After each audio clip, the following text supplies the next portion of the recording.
So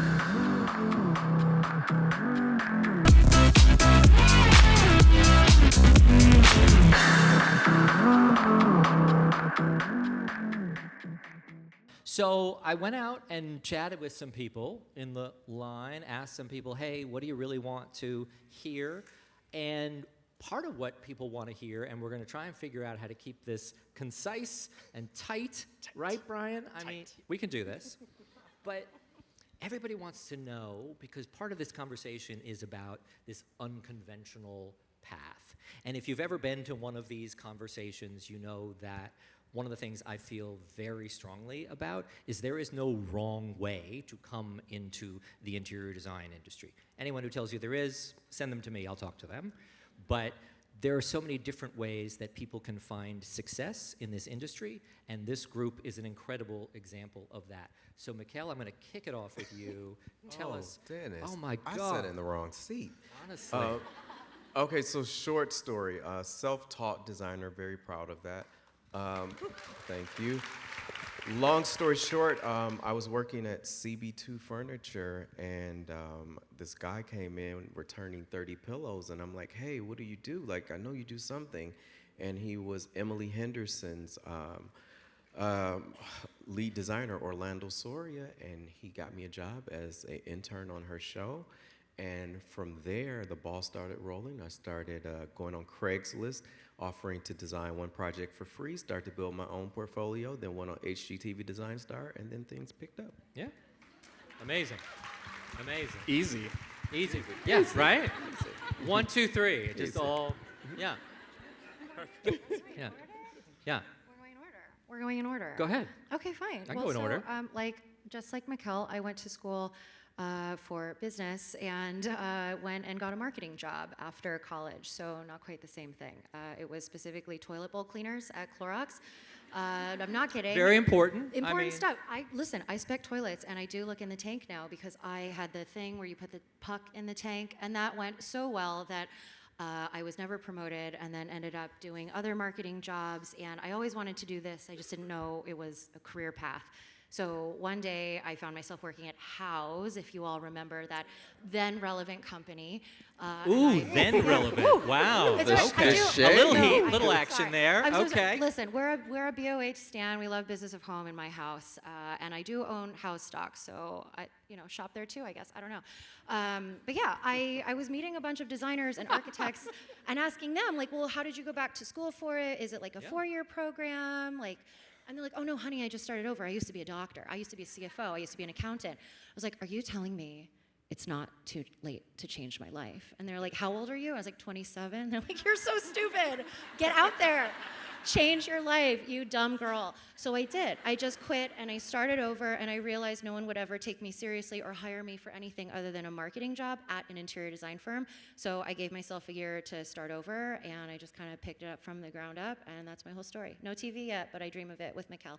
That's what I'm manifesting have a today show. on stage. Yes. Watch for them, the two of them together one day, because that is coming. Also, I guess I should be looking in the tank more. Are you not? Are the tanks different inside? Yeah, actually, yes. Wow. So if you have like the slope is different? There's like a side flushy and then the top flushy, and the top flushy is a lot more complicated. Yeah, it's Jeremiah doesn't have to spec toilet. Yeah.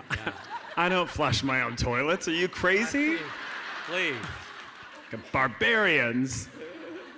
I also am self-taught. Shocker. Listen, my path has been definitely different. I've always been obsessed with design, but like many people didn't realize that it was a profession that I could actually have. I used to walk through model homes with my mother and fantasize about people's lives and what they would do in that window and how they would tell this story to their child. And then fast forward, I was in my 20s and could barely eat, so I would go to Goodwill and find furniture and rebuild it. And then it became something I was doing for other people, and then furniture became their rooms, and then rooms became their homes.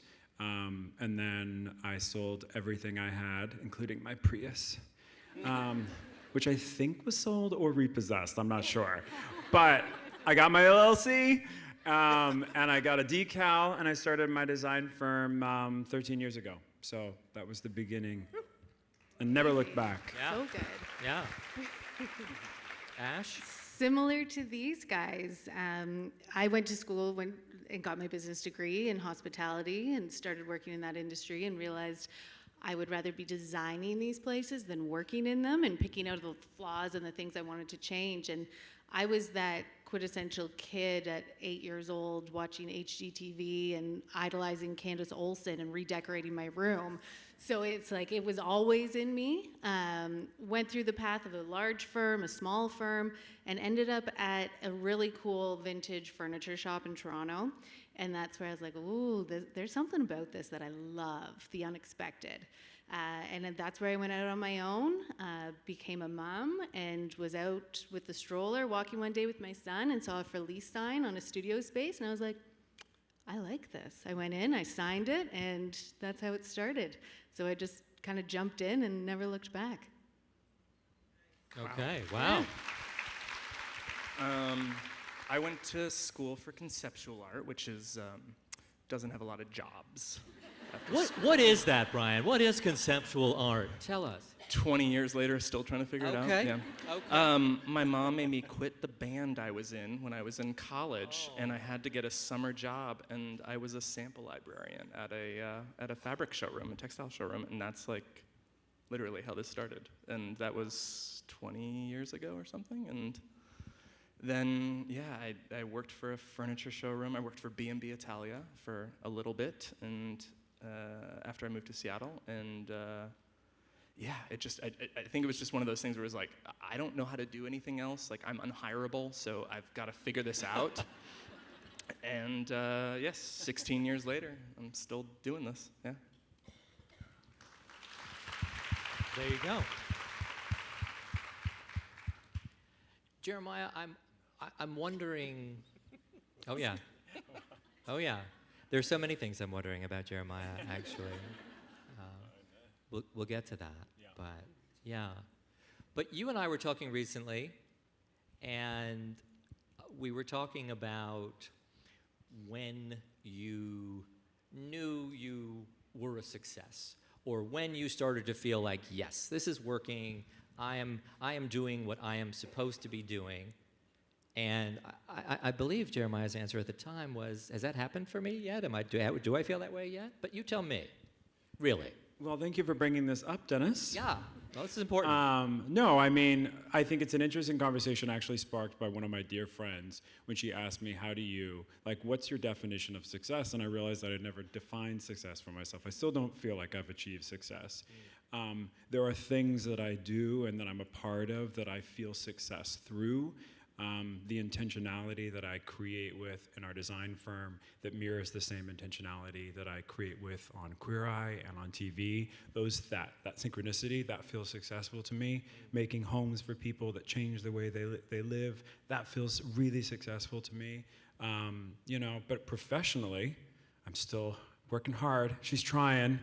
But I think it's actually something I think about a lot, because people always ask, what would you tell your younger self? And I think aside from, creating the dream, also illustrating what success will look like to you so you can feel it. But I think success for me is in the little moments. It's in the little things. It's through partnerships with people that I love and care about, creating things. It's through the people we meet and the stuff that we get to do every day, because I love this business so much and I love what we do. So that always feels like success to me. Yeah. Well, you hang in there, Jeremiah, because I I'm feel like trying. success is going to come for you. I'm trying so You hard. just Bye, Rock. stick with it. You just stick with it. I believe in you. I think you're going to do great things. I'm trying. I really do. I see it. I really do. You better stop coming for me today. I am feeling very fragile. I'm loving this. I'm really loving this. Brian, what about you? I don't know. I feel like I've wanted many different things over the years. Weirdly enough, I think I wanted to be your husband at one point. Not like actually your husband, but I wanted to Now, be. wait, do you still want to be his husband? I mean, he is married. but I am looking. I'm not a homewrecker. Yeah. I mean, This feels like a Real is Nate- Housewives reunion. Is Nate Burkus getting here? good. I'm sorry, Nate. Nate's not here. He better not be here. Be a surprise for everybody. Yeah. No, I think what I meant was that I wanted. I Yeah, kinda wanted, walk that like, back, Brian. Go ahead. Yeah, I'll walk it Yeah. back. I think, I didn't come from this. I didn't like have a traditional path. I never worked for another firm, so I didn't really know what a traditional path was. And I think that there's like advantages and disadvantages to that, right? The advantage was that like I didn't know anything was wrong until something went really wrong. So, and I was just, I was just hungry for everything. So I wanted to do everything, and I've had a store and I've done partnerships and I, got published early and all these types of things. And I think at the time, I just wanted everything. And then, I mean, as sappy as it sounds, I found my now husband and fell in love. And that just became more important to me than sort of doing everything I possibly could do to like sort of get my name out there or whatever.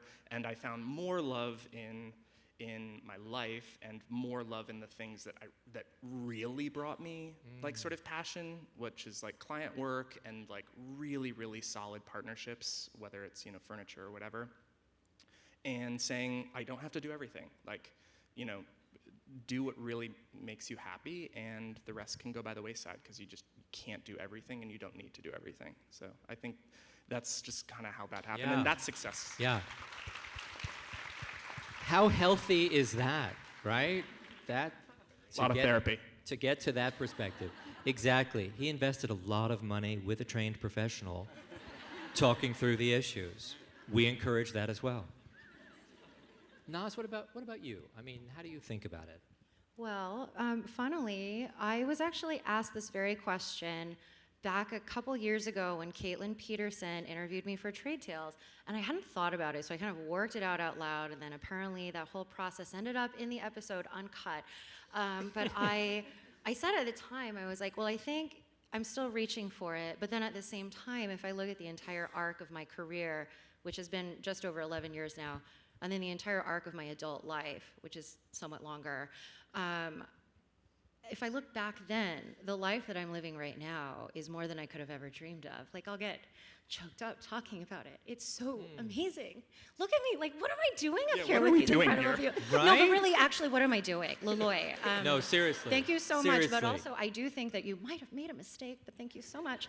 I can't believe it. Like, all the time, I can't believe it. This life is and I think about it holistically, right? Love my career. I love the partners I get to work with. I get to work with incredible clients at this point in time, and I don't think I'm being recorded for my clients to hear.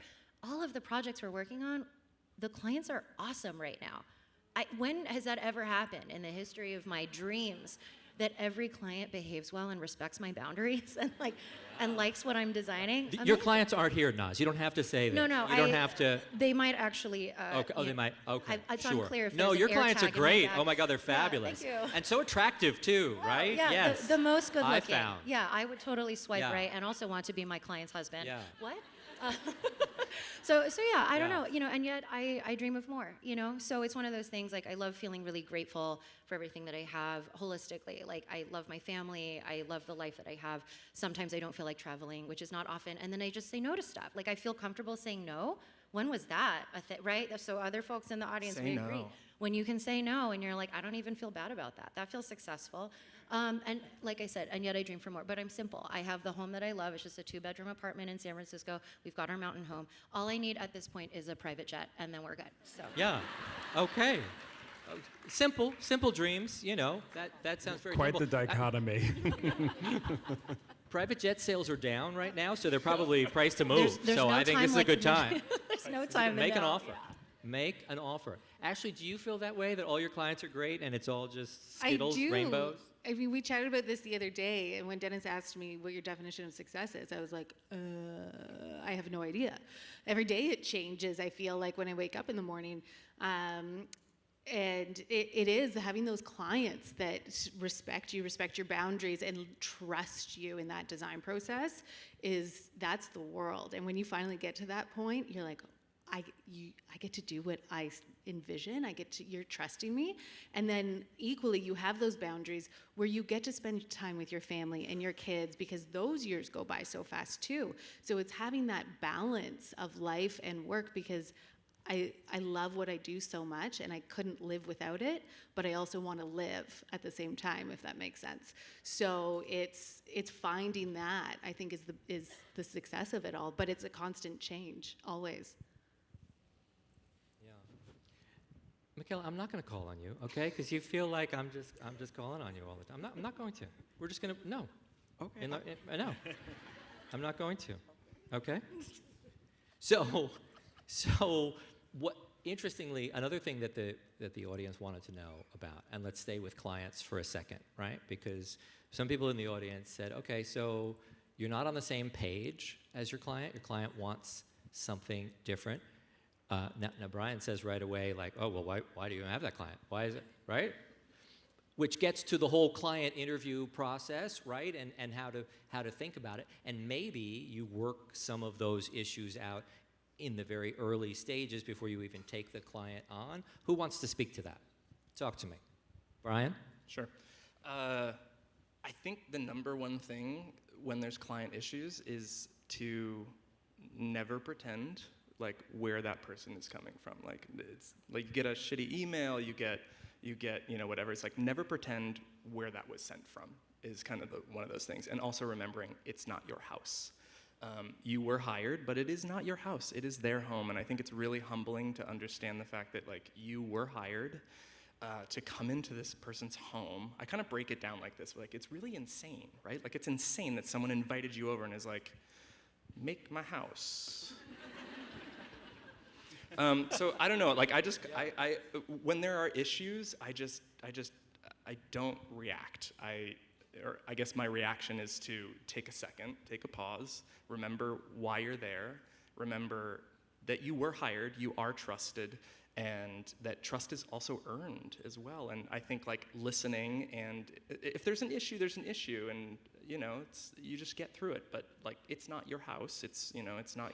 It at the end of the day, like. Real referrals and real success to me is someone who's happy with their home, not happy with the home that I designed or that we designed. So I think that's just how I handle that. Yeah. Go ahead. Does anyone else want to address this issue?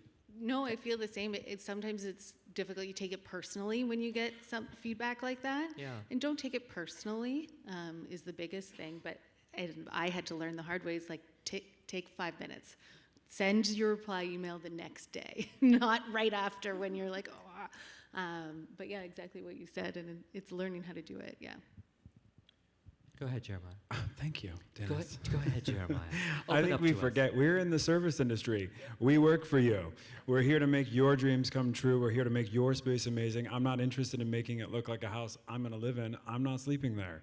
And I think, one of the things that I work really hard with whatever we create is the intentionality behind every decision that comes into your home, however small it is, and understanding and remembering what it means to buy a vase, what it means to spend $200 on this, what it means to spend $10,000 on this, and everything should have the same level of importance. I've said it 1,000 times, but what we do is so much bigger than how pretty it is, because it holds everything, right? This house is every thread, every part of your story. It holds every chapter, every memory. It pulls you through terrible things. It keeps you safe. It makes you happy in the morning. So there's so many things tied into it. So the pressure is high. And it's a really vulnerable experience for people. And yes, sometimes I wish you went with the purple instead of the blue, but that's okay. Yeah. Actually, I never wish you went with the purple. I shouldn't have said that. That was a lie, and I'm not going to lie to you Truth guys. be told, I'm no. sorry. I take it Purple, back. no. I love purple Yeah. for people. No. And if people are purple lovers, no, you didn't mean anything against purple per Yes. se. But This also, isn't about yeah. purple. But it is about the people. And that part is the Yeah. best part, as long as you stay focused on what really matters. Yeah. No, I agree. One of the things that so many designers talk to me about, and I'm curious how you all think about it, is helping a client to think about the person that they're going to be in this new home. And that's one of the things that among the myriad things that I admire about what you all do, is helping people not just to, as you were saying, buy stuff and put it in a house, but also change their lives and their perspective and how they come to see the world through this process that you all take them through. You're nodding your head, Naz. Talk to me about that. I would nod at you forever. I mean, you Well- could be ordering a ham sandwich, and I would have been like, amazing. That sounds We so good. Yes, you could read a commercial to me, in fact, and I would listen. He does. But- This podcast Mondays is and sponsored by Thursdays. Leloy. Yes! I have been waiting all stage for Yeah. you to say it. Yeah. It's my favorite thing. I mean, you get that feedback all the time. People Yes. walk up to me all the time and whisper Leloy in my ear. Do you know that? That was me. Yes. Oh my God. And it might be Yes. an invitation. But no, so Yeah. back to your question. You're absolutely Back to wonderful changing question. people's lives through Yes. design, Naz, if we could stay focused here, please. One of the things that I love doing, and I think so many of us in this room really relate to this, is helping our clients really access love and access the love of who they are and where they come from and the family and friends and loved ones that they bring into that home. And that really has to come through in objects and stuff and color and pattern. Like that is the medium through which I can paint the canvas of your home in a way that you can see yourself back. And so that sounds all like highfalutin, but it really is just very much in the practicals of getting to know the client. I think we've done a really good job of figuring out how to uncover who they are through these conversations, through asking what things they like. And it's so often never even really about like pictures of homes or what's your favorite color. Like it's so often not exactly about that. And those are the things that we get to kind of arrive at. And instead it's about the like, talk to me, like tell me a story about like the best dinner party you ever had. And like, what did that host do? And like, what kind of a host do you want to be? And what is your holiday schedule like? And like those kinds of questions. And in so doing, and in so figuring out what's really important to them, we can, figure out ways to either display or hide the stuff that they want to keep but don't want to display or are really proud of and want to see out. Like there was this one client rather recently. They are self-regarded pack rats, both of them. The wife is a pack rat of jewelry, which is not a pack rat. I call that a collector. And sorry. You've got 37 earrings. We're sensing a little of that here. Yeah, wow, shucks, thank you. I just wear my collection with me like a literal pack rat. And then the husband loves music, so he's got tens of thousands of records. And they have a small house in San Francisco, and it was messy when we showed up. And they told me what they wanted to be, which was, people who are proud of their collections. They were like, I don't want to apologize all the time for being a pack rat. And I was like, then don't be a pack rat, be a collector. But it means you have to stop being messy. Like, being a collector does not mean just piles of paper all over the place, and when you're done with a book, you put it in the ever-increasing stack of books, and you never put it back in the bookshelf. So for us, it was less about designing the home, although we did add a lot of shelf storage all the way up to the ceiling in several rooms of the house. Beyond that, it was really like, hey, actually, this is less about the design and more about how you guys choose to live every single day in the house. And so that was what we worked with them to do. And 6 months in, everything is still tidy, at least when I show up. So. You think they do that just for you? Just when you come over? I mean, if they didn't, it was a lot of Okay. mess. So. But isn't Ash? that the biggest compliment when you walk into a client's home that you finish and everything's where you left it? It's the best, and you're like, you still keep it that way. Oh my God, you really liked it. Yeah. Well, so is that rare, Mikkel? I mean, Oh, yeah, every time I come back, I can't say bad words, it's a crap show. I'm like, you spent money to help you correct this. I made this place so nice for you. Yes, I have a client right now in Brooklyn, and when I come back, I'm like, you live like this? Like, we wasted so much time and money. Pick it up. Like, these pillows, why are they on the floor? I don't know. I feel like once we're gone, it's like, what I learned is like, actually I learned a lot. So most recently I did an install, and this particular client works from home, and I typically don't like to have the clients there when I'm installing anything. But it was a really good opportunity for me to see how they really live.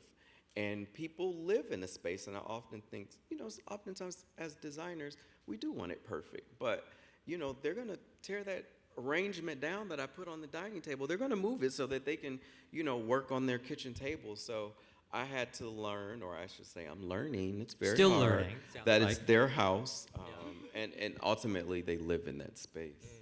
They live in it. But it's interesting what you said about not wanting your clients there during the install. Do you say that to people, Brian? You can't. Just chaos. You can't come in here. Yes. Yeah, You can't no, come in it's here. just- And you do it's the not- same, It's Ash? not you Yeah. can't come in here. It's just it's No. their house. Yeah. Once again, it's Right. their It's house. their house, It's all about sure. framing it. But also, It's you just can't. best. You can't come in. It's just best And that you're not someti- there. Yeah, sometimes Jeremiah, I don't want to see you. you're not. I do not want to see you until Friday at 2.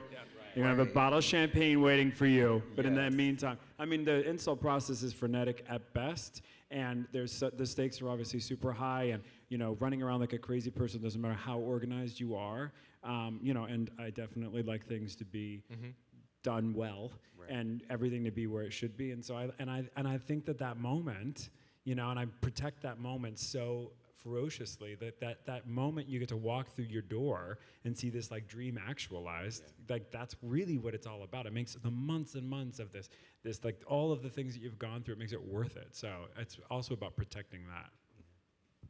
Yeah. I want to come back to careers a little bit and what helped advance your careers. So a lot of conversations today about how important is it to be published in a magazine? How important is it to get a licensing line? How important is it to have a book? What ends up being really meaningful? What brings clients? What gives you an awareness that you wouldn't otherwise have had? Ashley, you and I talked a little bit about sort of how you broke through a bit or caught the eye of publications. Tell me a little bit about it. Yeah, I mean, it's always a dream for my entire life to, open a magazine and see my work in there. That is like, oh my gosh, moment. And when social media started becoming very prevalent, and Instagram and Pinterest and all the rest of it, I realized very quickly that the amount of eyes that are on a print magazine, as much as that fulfills me, there's way more eyes, and the reach is so much further on social media. So doing constant posts on Instagram and Pinterest and those kinds of platforms really help spread yourself to not only future clients but publications as well. And when I first started, I used to tag like House and Home and Chatelaine magazine and all of Better Homes and Gardens and all these, hoping that somebody would just see it, and they did. And that's what I got an email, and everything has been so organic, and I find such a beauty in that. But it's you've got to be persistent and keep pushing yourself out there and putting it out there. But the power of social media it's next level. That is so smart. Yeah. Jesus. If only just you like a had, little oh, shop if girl only at you the had time had working in the a ch- It's such a store. genius piece of advice. I never even thought of it that way. Yeah. Anyway. Well, I mean, it turns out that today, so much of the power to get yourselves out there is in your very hands. It's right? how my whole thing started too. 100% with social media. I didn't have connections, right? I was 27 and I had no friends who had homes, and certainly none with money. So I was just a person trying to put like pictures of my home out there and my friend's place that I helped decorate, and that was my first project, and just like had my heads down, and well, my one head down, and sorry, sometimes there's three, I forget, and I was just working and putting things on Instagram, and that was fine because it was actually leading to clients, right? And some clients became slightly better clients, and I started getting a little bit bigger work and stuff like that. And I started trying to network with people who were in San Francisco who were architects or GCs, and without pictures of the work that I was doing, they were like, well, we don't believe that you've done a project this size. So it was really clients believing in me, and then me having the chance to put more out there. But it's been very like one thing builds on the next thing builds on the next thing, and I've been very fortunate and grateful that way because I didn't have a publicist, and I started getting noticed by magazines because the editors, especially the junior editors, are often out there looking for who's new and who hasn't been discovered yet. And so I got put in 2020, which I thought was going to be like my best year yet, and look what happened to all of us. But yeah, I got put on a couple of like rising stars lists. And that led to an opportunity for me to do Kips Bay, Palm Beach in 2022 when things started to feel a little bit less scary. But it turns out that COVID never hit Palm Beach anyway, so, Yeah. That's so It weird. never came to Florida Such at a all, as weird far as I thing. know, Yeah, which is amazing. Who can know how? Yeah. It must be all the mosquito Yeah, repellent, incredible. you know what I mean?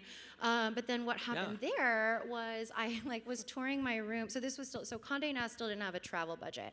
So they toured the house, through an iPhone. And anyway, so I like did my little song and dance for the 45 seconds that I had to present my room. And apparently I did a good enough job, and I looked like I was on a video because it was Zoom. And Amy Astley happened to be on that call, and she was like, I want you to do a video thing with us. And that became Architectural Digest 80s Space The editor-in-chief Savers. of Architectural Digest, by the way, Amy Astley. Yeah, like low key, like Amy, you know, like Yeah, you and Amy. Miss Yeah. Amy, Miss Amy, Yeah. Mrs. Amy. She asked after you. Yeah, Her Highness. And yeah, so anyway, I got to do Space Savers, and that has really, like, that started 3 years ago, and that has been the thing that now people like recognize me at the airport, which is terrible because I can't look messy anymore. You know.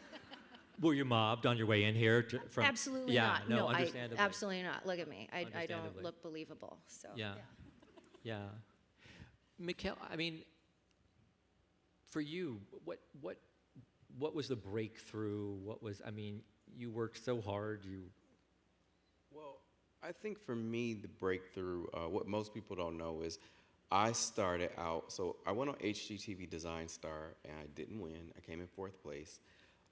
But I used to work in set design, and I worked for some really big names that I won't say out loud because you'll know them. But my job is to make them look good before a set rolls out on TV.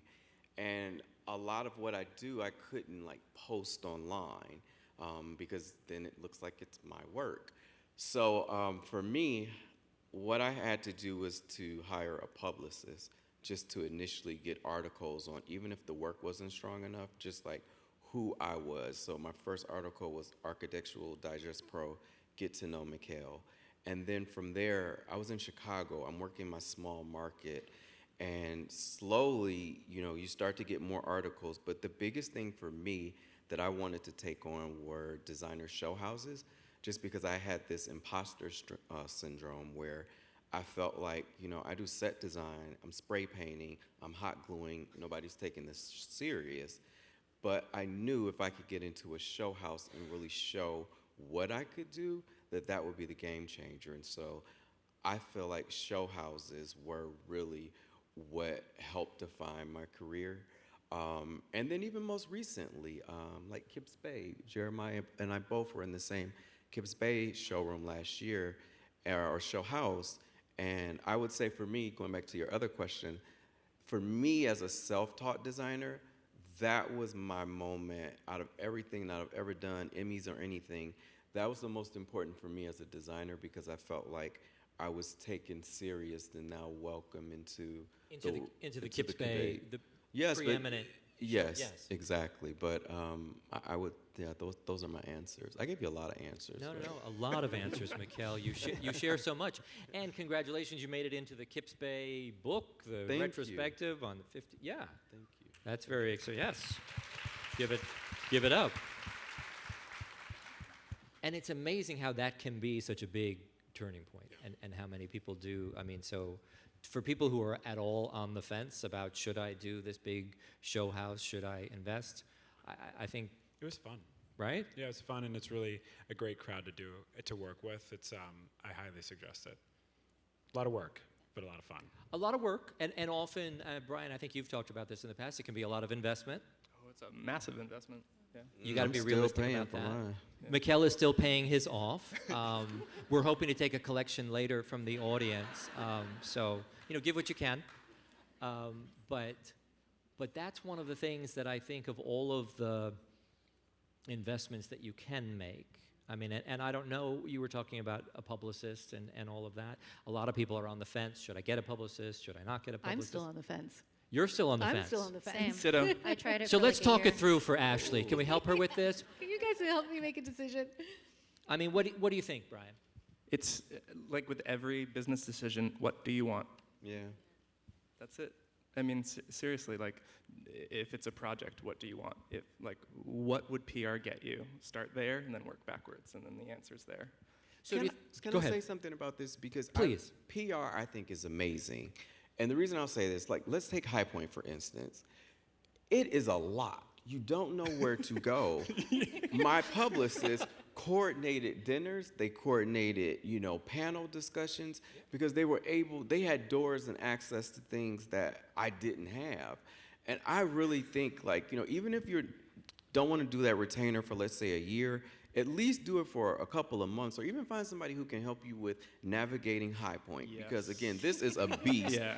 And you want to be at the right party. You don't want to just go to any party. You want to be at the party where you're going to The potentially... Laloy party. Yeah, Yeah. the Lloyd party. Yeah. But I do think they can walk you in the door and at least introduce you to people that you wouldn't have access to. And I say work it until you don't have to. I will be honest, I did PR for about 6 years, and then it got to the point where the editors were calling me, so I'm like, okay, well, girl, I don't need you anymore. So then I can let it go.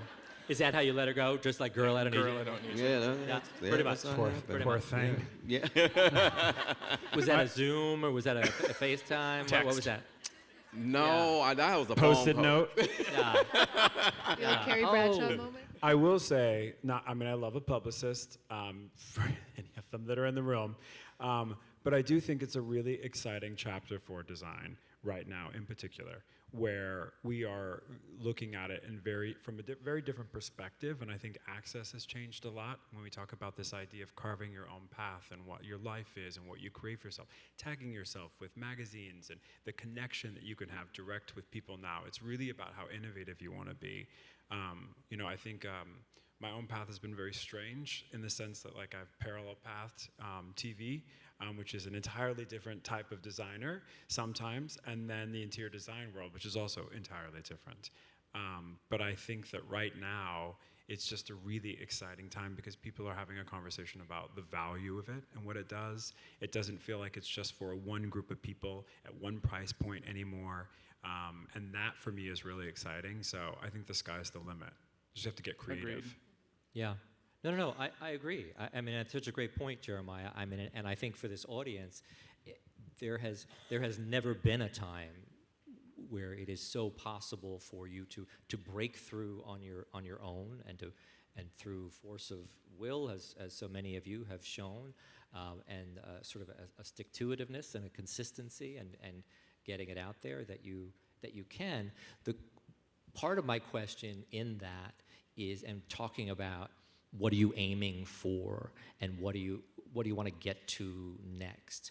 Talk to me a little bit about how you think about licensing, for example. So many people think that licensing is going to be this huge breakthrough moment. I'm going to get a deal with this company, that company. Suddenly my name is going to be out there in a big way.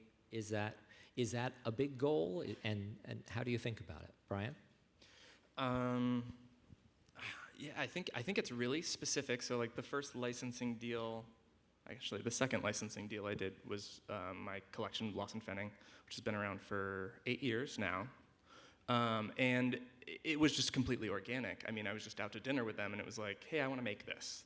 That's it. It didn't take PR. It just took like, I like this company, we're like-minded, and I think that's really important. I think like if you're going to be entering into these really big relationships, let alone contracts, I think you really need to be family with these people in sort of way. So it's not a huge moneymaker. It's not about that. It's about like passion for, creating something, putting out something into the world. Like there's enough stuff in the world. We don't need new stuff. So if you're gonna do something, like do it because you really wanna do it and it's special and it has, your point of view, because for some reason you couldn't get your point of view across in a client project or something like that. And so it becomes it becomes like projects for people that can't rest, right? Like, so it's, you're doing a book, you're doing client work, you can't, it's like, we just can't rest, that's all.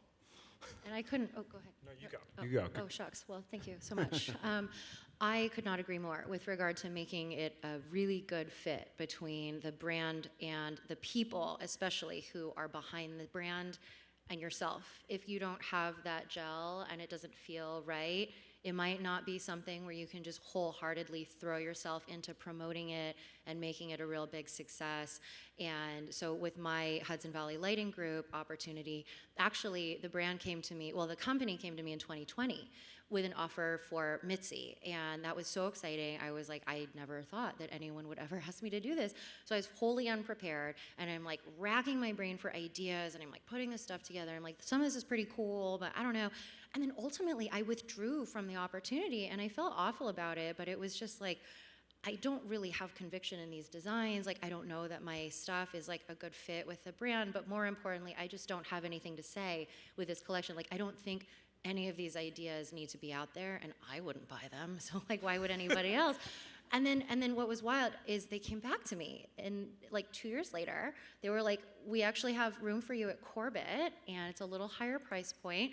What do you think? And by that point, I had already had the bug in my ear, like, I want to do a lighting collection someday. Like, I was so excited. And I finally had ideas, and it was about jewelry. And I was like, this is starting to feel really, really good. So now all of a sudden, I already knew that I really liked everybody who worked there because I already met all of them.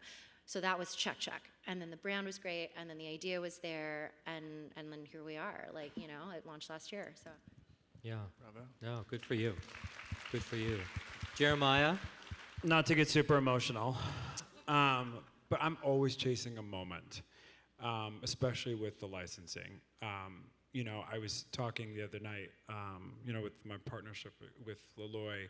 I'll never forget when my mother, who worked nonstop my entire life, never stopped, she bought her first rug and she brought it home. She still has the goddamn rug. I was 7.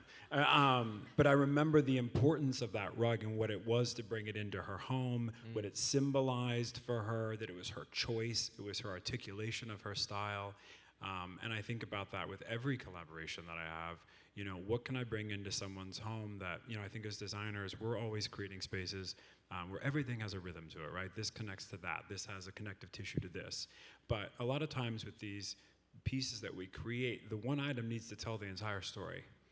And that is so beautiful and so important and so exciting. So if you can find a partner, which I have, that agrees and understands the value of that, that knows what it means to create something that not only holds value in the way it's built, but also value emotionally, that is the sweet spot, and that's kind of what I'm always looking for with everything we do. Everything I've ever done, there is a story behind why I'm working in that medium. And it's just, I'm better when there's a reason behind it. Yeah. Yeah.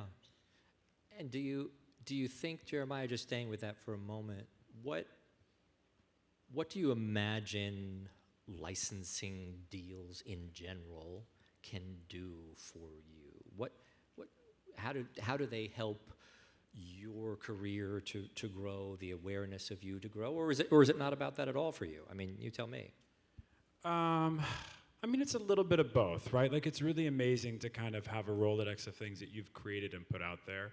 But again, for me, it's always rooted in an emotional component. Yeah. You know, every partnership that I've ever done is rooted in some story or some experience that I've had that's made an impact on me, and I've thought about it, and I wanted to create my own version of it.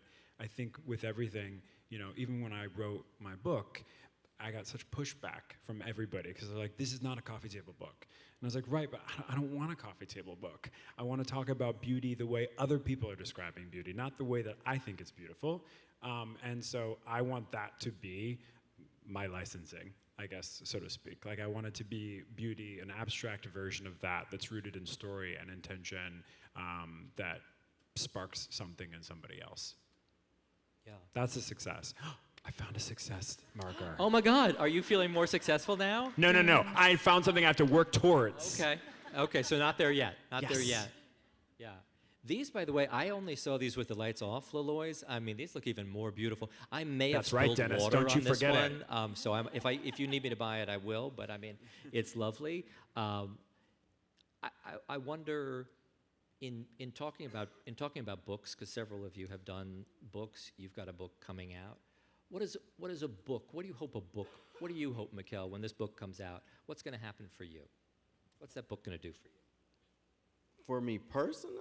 For your life, for your career, for your sense of self-worth. I mean, You know, it's so interesting. That book writing process is a journey. In the beginning, I will say it was more about me and what I wanted, and this was on my bucket list. However, as you begin to write out a book, that changes because you really have to take you out of it to a degree, because the goal is to give the reader some valuable takeaway. And to be honest, it was a very difficult thing for me to do because as an interior designer, when someone asks you to put in words what it is that you do, I don't know that you can do that oftentimes. Like, how do you style a bookcase? Well, it's like, I just put pretty things up there until it makes sense. But you can't say that. So I really had to step back.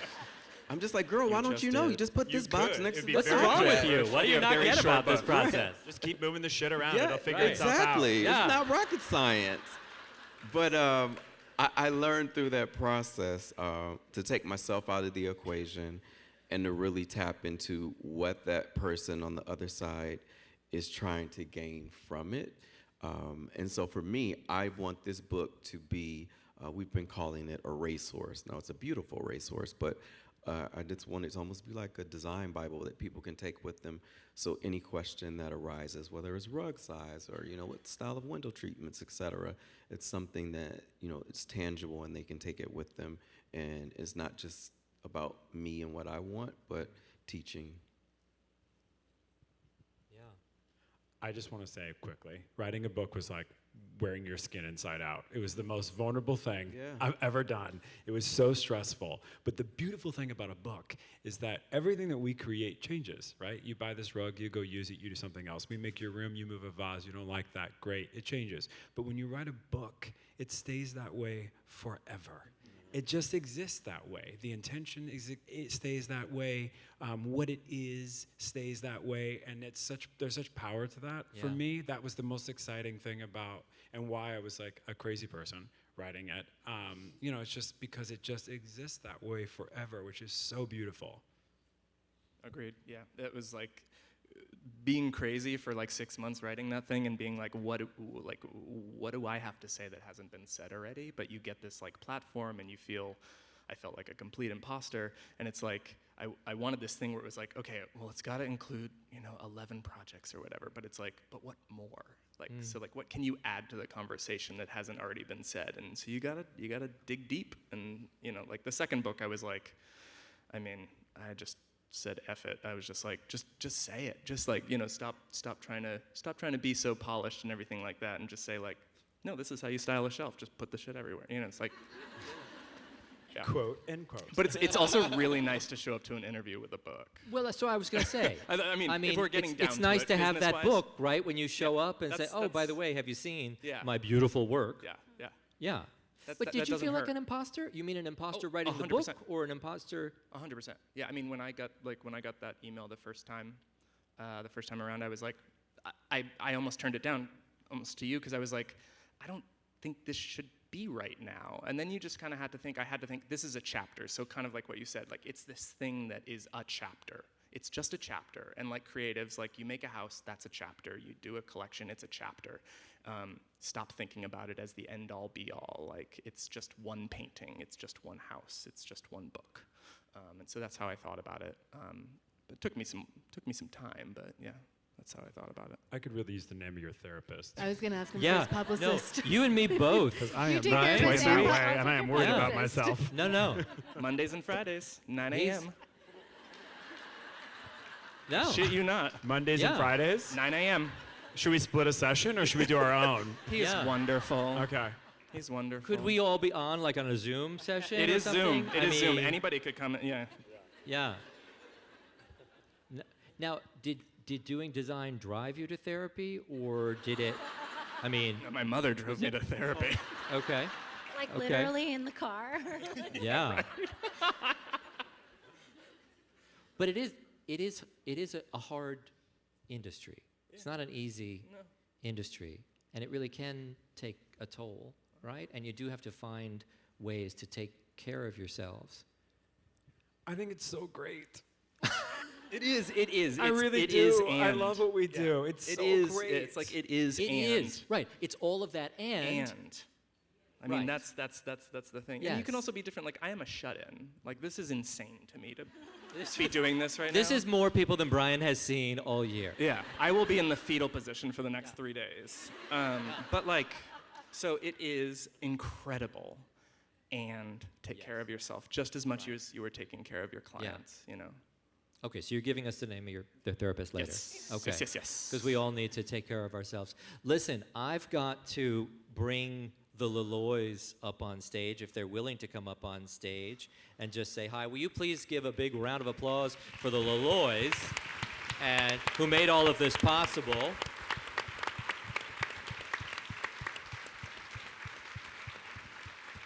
Amir, Cyrus, Stephen, here they come. Well, we've got microphones. How are you, sir? I'm great. Do you want this? I don't even. Okay. Can everybody hear me? Okay. Okay. What a wonderful afternoon. Being surrounded with some of the most talented people in our industry.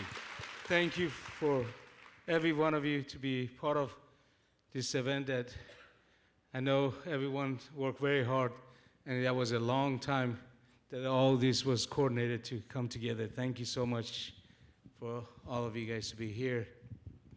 Hopefully everyone can come and join us back in the showroom for refreshments and a little bit of personal discussions. If anybody wants to come and meet everyone, please join us, please. Thank you. Yeah, thank you. Thanks, guys. Yes, and thank all of you for joining us this afternoon. This is always a lot of fun to put together, and thank you to the panelists. Thank you, Dennis, as always. And I want to also thank High Point Market Authority. There's a lot of work that goes into this, a lot of organization, and we're very, very thankful for their partnership. So. For those that want to join us afterwards, we're in D320. Loloy Showroom. The Leloy showroom. IHFC Tell them that D320. again. Tell them that again. Tell them where they're going. Loloy Showroom D320. There you go. Thank you. There you go.